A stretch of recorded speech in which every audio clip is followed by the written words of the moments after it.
Assalamualaikum warahmatullahi wabarakatuh. Perkenalkan, nama saya Nabila Risma Ramadhani. Saya dari kelas 1A dengan NIM 250900010. Di sini saya akan menjelaskan tentang materi 1, perbedaan internet, intranet, dan extranet. Dan di sini aku akan menjelaskan tentang internet. Internet adalah sebuah jaringan global yang menghubungkan jutaan komputer di seluruh dunia. Internet itu bersifat terbuka atau publik dan bisa diakses oleh siapa saja. Contohnya seperti kita sedang membuka Google, YouTube, ataupun Instagram. Nah, berbeda dengan internet, intranet adalah jaringan yang digunakan dalam organisasi atau perusahaan. Intranet juga bersifat tertutup atau privat, sehingga hanya karyawan atau anggota tertentu yang hanya bisa mengakses, semisal sistem absensi online atau portal akademik kampus. Nah, sedangkan extranet adalah sebuah pengembangan dari intranet. Jaringan ini memungkinkan pihak luar yang sudah diberi izin, seperti mitra bisnis, supplier, untuk ikut mengakses data perusahaan. Contohnya, pemasok bahan bisa mengecek persediaan barang melalui sistem perusahaan. Dan kita akan lanjut materi kedua, yaitu VPN. VPN itu adalah Virtual Private Network. Nah, di sini aku akan menjelaskan tentang gimana sih VPN itu membuat jalur. Nah, di sini ada gambar VPN client itu melewati tunnel, terus transit ke internet network, lalu ke VPN connection. Nah, lalu di situ disaringlah oleh VPN server atau firewall. Nah, di situ data-data pribadi itu akan secara aman masuk ke PC atau server. Nah, tadi itu adalah sebuah gambaran tentang gimana membuat jalur komunikasi aman oleh VPN. Nah, di sini saya akan menjelaskan secara singkat apa itu VPN. VPN itu adalah Virtual Private Network.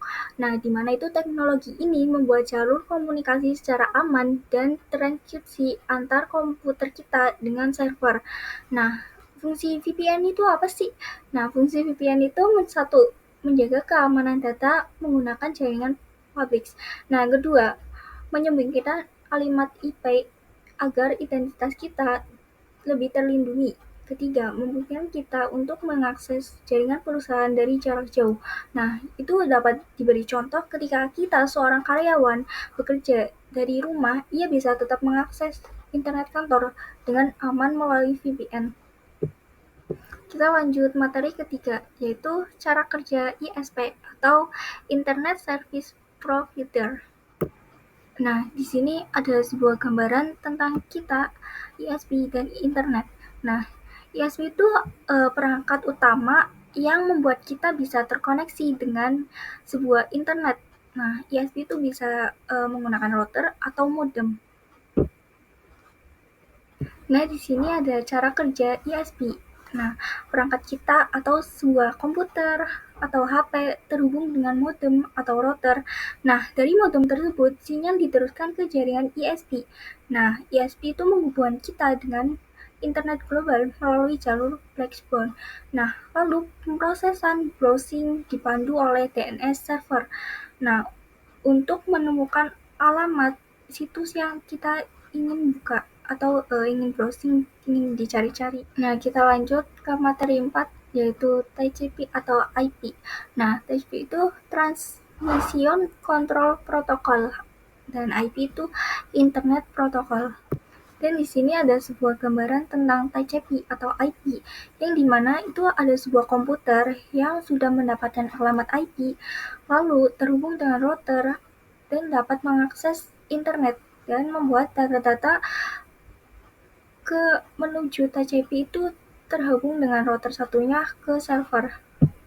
Nah, di sini saya akan menjelaskan sedikit tentang materi TCP atau IP, yaitu adalah perangkat aturan atau protokol komunikasi yang digunakan untuk menghubungkan komputer dalam jaringan, termasuk internet.